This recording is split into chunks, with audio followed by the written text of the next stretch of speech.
My name is Taj Davis, and I speak music. Definitely. Dre, thanks again for having me on this interview. And to everybody, my name is Patrick Bogey. My name is Dr. Violin, and I speak music. I appreciate you once again, Dre, for having me. I respect you and everything that you're doing. I want to say that first and foremost. To close it out, it's yours truly, DJ Your Boy from the DJ Cartel, and I speak music. My name is Jalen Thompson, and I speak music. I am Crystal Hart, and I speak music. Man, my name is Grayson Lockhart, and I speak music. My name is Deshauna, and I speak music. Welcome, ladies and gentlemen, to tonight's season finale. I am your host, Dre the Drummer. I'm very excited about tonight's show, like I am every show. But tonight, because it's season finale and we made it here, and most of all, I just want to thank each and every one of you for rocking with I Speak Music. And most of all, I want to thank the musicians, the artists, the singers, and the songwriters for taking the time out to tell their story about why they love music and why they produce the sound that we all love so much. So sit back and relax, grab you something to eat, and maybe even something to drink, because tonight we're just going to have us some fun and have a great conversation. Welcome to I Speak Music.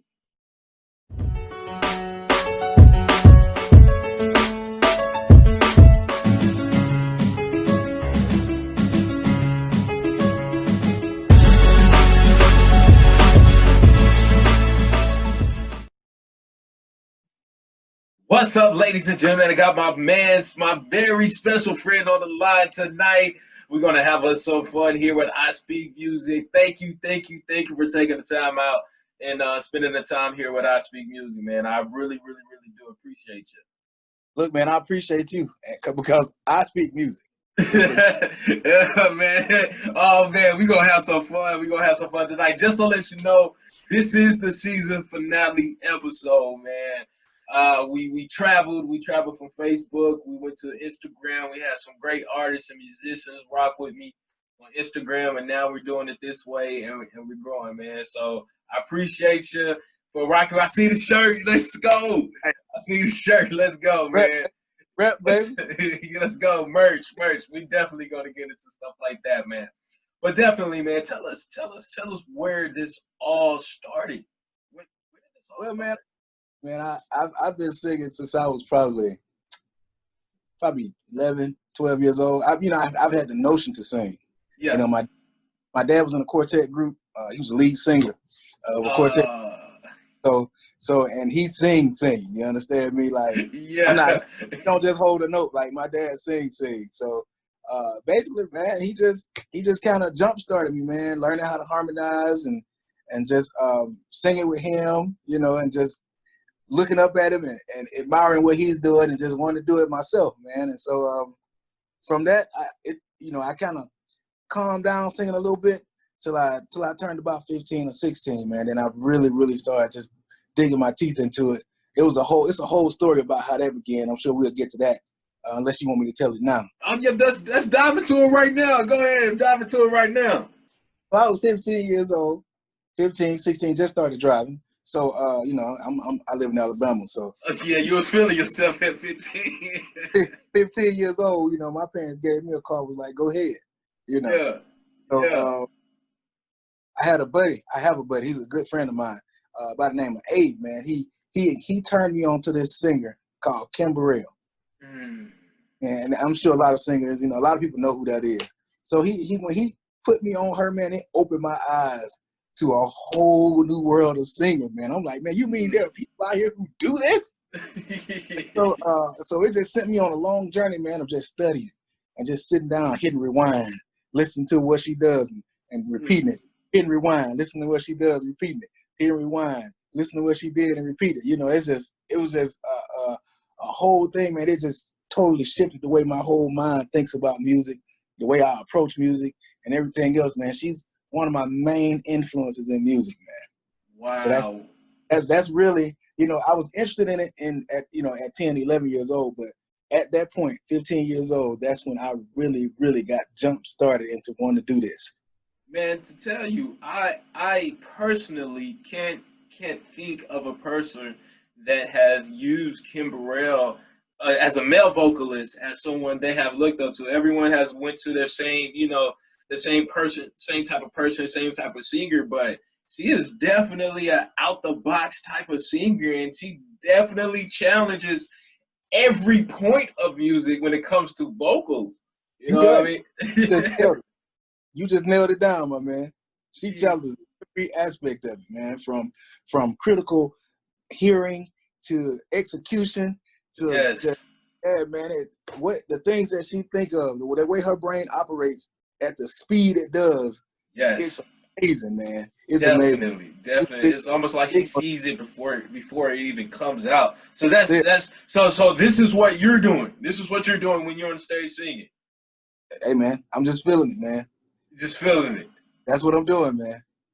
So you practice, and then it's like learning how to read, man. Once you the bigger, the more words you learn, the more concepts you learn, the easier it is to read. And so singing is the same way. The more concepts I learn, the bigger my vocabulary becomes singing, man. And so I'm yet still trying to expand my vocabulary.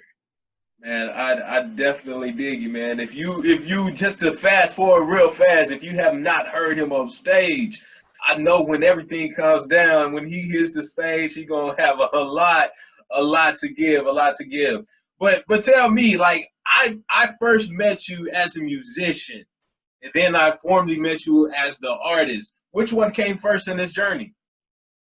Definitely the musician. I've been playing at church since I was 14 years old. So, the singing came first, of course. I was singing. That was my ability just to sing. But a lot of people didn't really know me as a singer. A lot of people knew me as, a musician. And so it was around high school when people really started to just know me as a singer. So when was that moment? When did that moment happen where you hit the stage and you was like, yes, I'm going to do this one way or the other?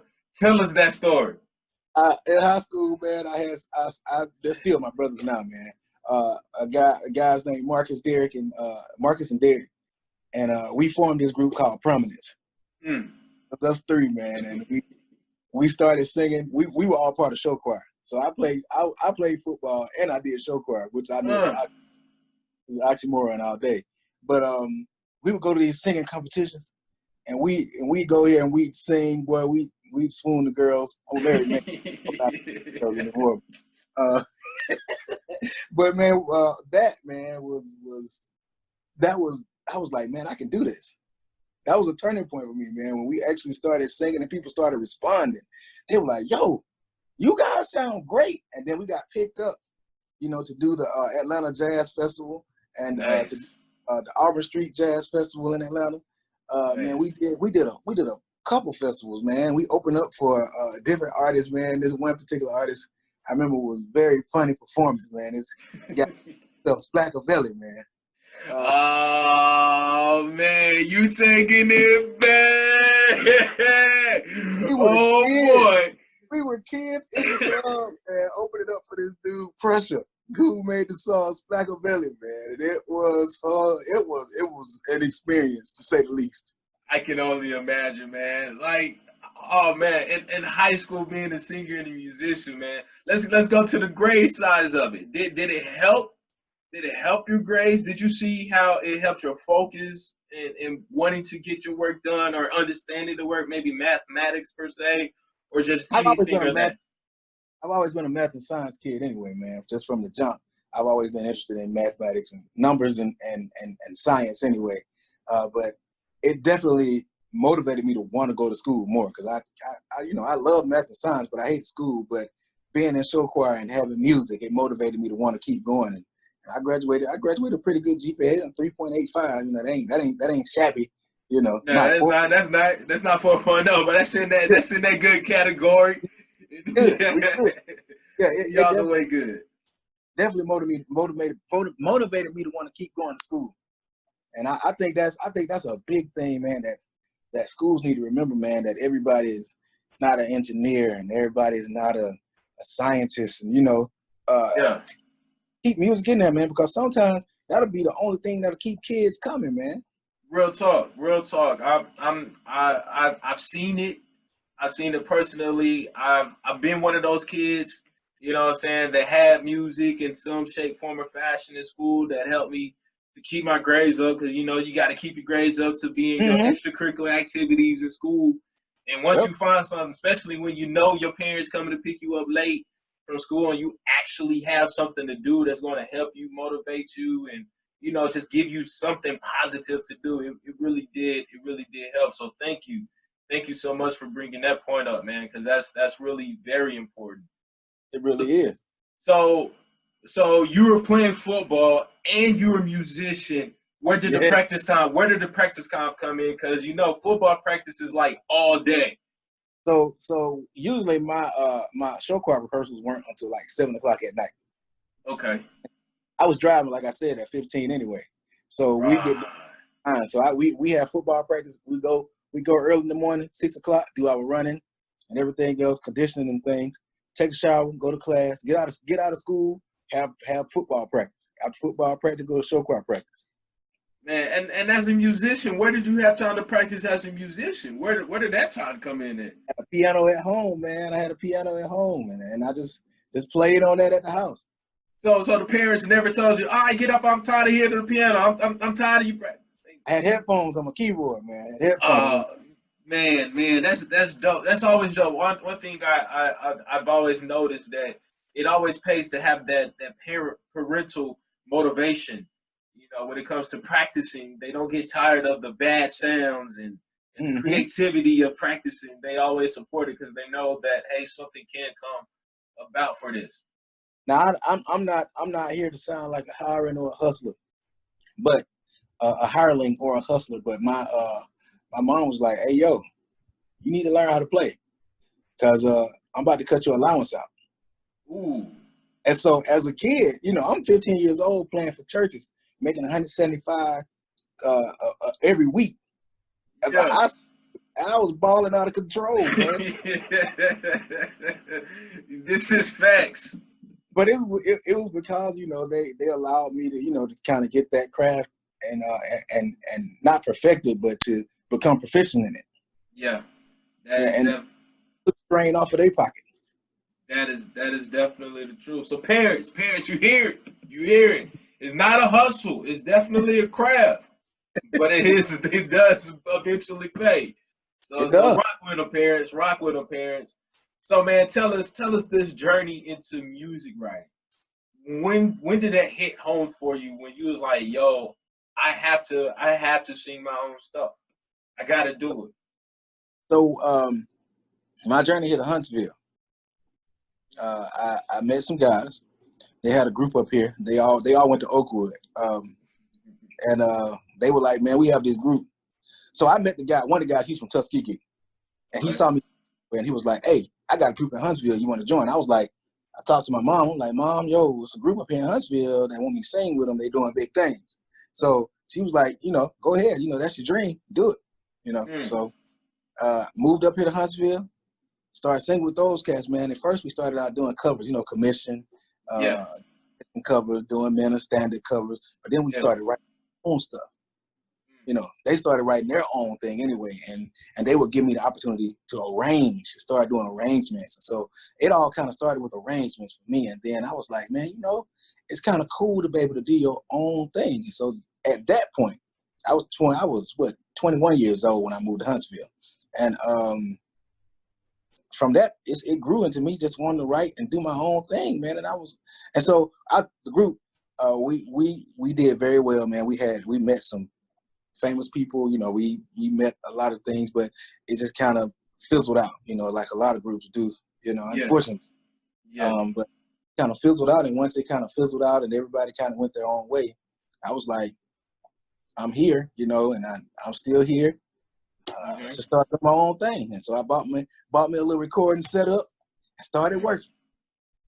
So tell us about your first single, man. What was the process of your first single, man? Tell us about that. Probably a lot of hits on the floor from my neighbors downstairs. from me being up there screaming at the top of my lungs,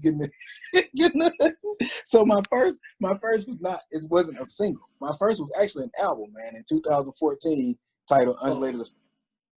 That was my, and so it was a lot of singing late nights, a lot of early morning singing, man, just getting in trouble with my neighbors, you know, a lot of sit down, just hammering things out, trying to discover who I am as an artist. And I'll be honest with you, being an artist, man, is ever evolving, man. So I'm still figuring out what the formula is for me. You know? Right. But yeah, man, that journey. Meanwhile, while writing the album, I met my now wife. You know, she was my girlfriend, and so we had. I had kind of sat back a little bit and kind of slowed down on my writing because I wanted to spend a whole bunch of time with her, right? Right. And I messed around and had to come back to who I am. And then that became a whole discrepancy as well because now I've showed her something that wasn't really who I am. You know, I showed her like that just gonna spend time with you all day long. But then I had to get back to the music thing, and it was like, oh wow, who is this person? And so we had to reestablish who we were as individuals, man, and just push through writing the record, man. But she was very supportive the whole time, man. Like, yo, I believe you can do this. And I needed that because I would get frustrated with myself and feel like I can't do it, you know. But that whole, I feel you on that one. And it was just, Undulated Affection was just a whole CD full of things that I went through, you know, prior to meeting her, and even things that I was going through while we were together. Man, that's deep. So before we close things out, get ready to close things out. Where can people find you? Find this album. Follow you. I'm on all musical platforms, man. Darian Omar. You can find me on all musical platforms. You got iTunes, Spotify, Google Play, Rhapsody, Tidal, whatever you want to look. You just look up Darian Omar, and I'm there. There's actually 2 albums there, man, because the last album I just completed July of 2019. It's called True Stories. Okay, that's my sophomore album. Album. I definitely got to check that one out. I'm definitely going to check that out, man. Thank you for telling me that. See, that's why I do this, man. I got to know more about my people, man, so I can find this music, man. Yeah, man. Right now, I'm currently working on a 3rd one, man. So, okay, just dropping albums. I see you. You know, this is preparation time for me because when this thing does finally take off and shoot to the sky, I'm already have 3 albums in the game, man, where people can just download and just really just see who I am, you know? Yeah, that's dope, man. That is definitely dope, man. Before we close things out, man, give us all some advice. Singer, songwriter, musician. Give everyone some advice on how to just not even what to give them advice on. Just give them some advice about them and their personality when it comes to music. Man, I'm gonna tell you that the best piece of advice I got, man, is to just be who you are. It's a lot of people that can sing out here. There's a lot of people out here doing music. The only thing that's gonna separate you from everybody else is you being your own self. That's it. That's the best piece of advice that I have, man. That's the only thing that's gonna separate you is you being who you are and not being afraid to be who you are on whatever level that you're on, man. And even when you're being who you are, man, also don't be afraid to collaborate. You know, don't be afraid to collaborate with people. I dealt with that. This is gonna be my first time really collaborating with people on this 3rd album because, you know, I've been kind of afraid to do that. You know, change up my sound a little bit, but hey, my sound plus something else, you know, you just still remain who you are, but you can still add other artifacts in. But the biggest thing is to just stay true to you because nobody's gonna believe your music if you don't. Mm-hmm. That's real. That's real. You got to believe it first. Yeah. That's so real, man. Man, before we go, man, before you go, I know you got some more stuff brewing in the pot that you got to take care of music-wise, but I don't close out the show. You close out the show the I Speak Music way. So go ahead and close us out, man. Yo, everybody, my name is Darian Omar, and I Speak Music. Man, I appreciate you. I'm Dre the Drummer. I speak music too. Good Yes, night. sir.